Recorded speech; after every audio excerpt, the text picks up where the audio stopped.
most of us have odds and ends, small bits of ingredients lying in our kitchen, and we most likely do not know what to do with them. I'm a firm believer of not wasting any ingredient in your kitchen, but at the same time creating the perfect meal with some leftover cooking. If you have a smarty family like mine who claim to most often know more than the chef and always catch when there is something that has been reincorporated from a leftover into a new dish. I like to come up with quirky new age concepts, new age ideas to actually trick them into finishing a meal yet having a star stunner on your table. One such dish that has come into my entire repertoire is a red bell pepper cup, where I stuff it with odds and ends, each stuffing unique, each stuffing having some leftover beautifully masked so that it cannot be caught, yet creating various new combinations and styles. Let's get to cooking my version of a leftover wonder which comes in the form of a beautiful red bell pepper cup. Let's get to cooking it. These beautiful bell pepper cups are as versatile as they can get and a great way to hide in some leftovers. While I'm creating a vegan version of this with some leftover rice at home, you can also use various odds and ends. You can use some shredded chicken along with the rice. You can use some beautiful red bacon strips along with the rice. You can add leftover vegetables that you have. Note to mask it beautifully along with the rice, some strong herbs, scents of ginger, garlic, and create this star stunner. All I've done is I've taken a large red bell pepper, nipped the top. The purpose out here is to use even the top. So I've got that chopped in, which is going into my sauteed rice. Get these bell peppers ready with odds and ends to create this star stunner. While I've used red bell peppers, you can go right ahead and use yellow or green, or even take a nice plump red tomato and stuff it. The purpose is to use a star stunner, beautiful to look at and easy to enjoy.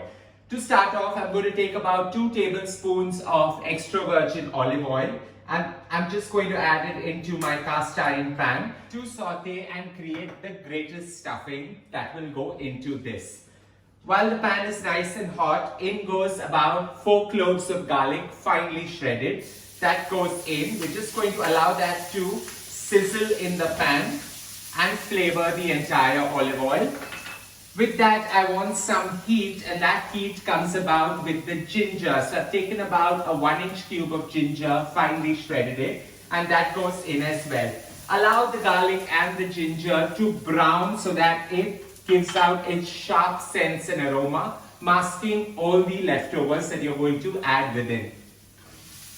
With the ginger and the garlic getting beautifully brown and scenting the oil, and the best way to judge that is to know when your kitchen is so heavily laden with these 2 great sharp scents.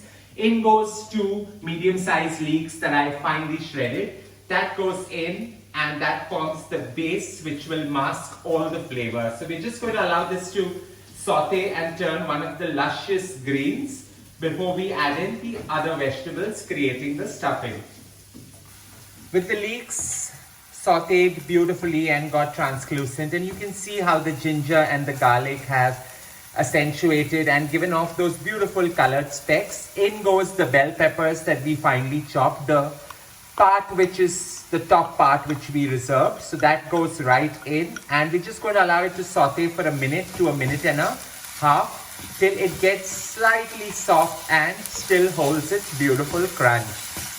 Creating a perfect stuffing has few principles that most often people fail to remember. While we are adding all the micronutrients in, care must be taken to ensure you have some great protein. While I'm creating a vegan version with some fava beans, about half a cup of fava beans going in, you can add any bean variant, right from a chickpea to a black-eyed pea or even a kidney bean. And some carbs and flavors coming through beautifully through some corn, and the color is by far beautiful.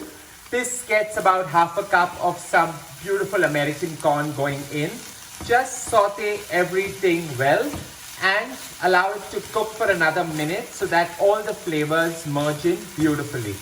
All this needs now is a generous sprinkling of some freshly milled pepper, because this is the only spice that we are using. While I'm using some milled pepper, you can use various spices to suit your needs. So you can actually add some fresh red chili, you can add some fresh green chili, you can add a dash of nutmeg just to scent the overall mix. I'm going overboard over here with the pepper because it masks the flavor beautifully. Seasoning with some Himalayan pink salt.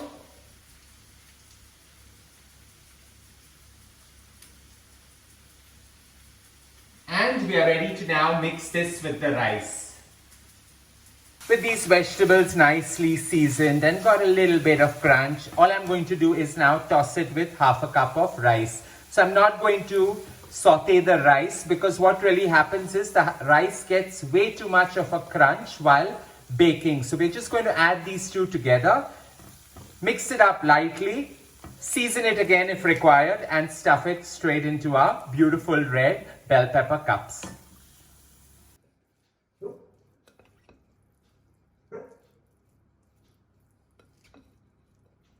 A generous seasoning requires taste before you actually season, because when you add it into the rice, the seasoning can be a little impaired out here.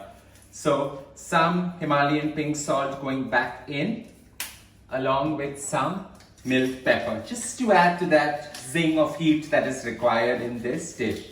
Now, the star that actually works wonders with this dish is an influx of some beautiful herbs. So while I'm using some flat leaf parsley, you can use some cilantro, you can use some mint.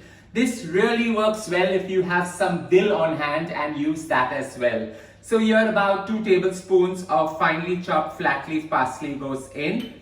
We are just going to lightly toss it because we do not want to bruise the herb. And we're just going to go right ahead and stuff this into our bell peppers. Now this is the fun part. Stuff as firm as you can so that it bakes beautifully and the flavors merge really well into the oven. Here it goes in. Just put it in, push it in slightly so that it goes into all the nooks and crannies within the bell pepper, creating the most amazing bell pepper cups.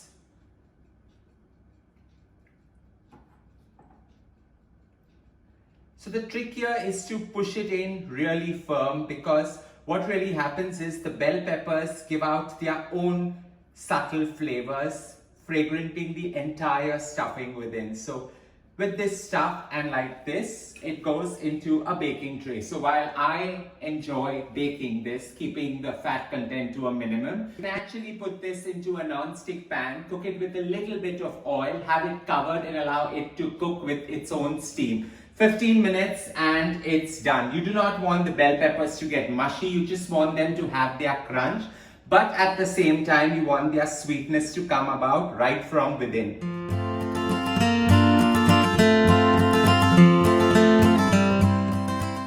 This goes into a preheated oven at 160 degrees Celsius for just about 15 minutes till the bell peppers get that essential char on the outside but the sweetness from within. Oh, okay. These bell peppers have got the perfect beautiful char on the outside, and the rice stuffing has got that crunch on top that forms the perfect single pot wonder. Nutritious all in itself, a single wonder goodness. Here we have it, it's ready. All we are going to do now is take it out and plate it.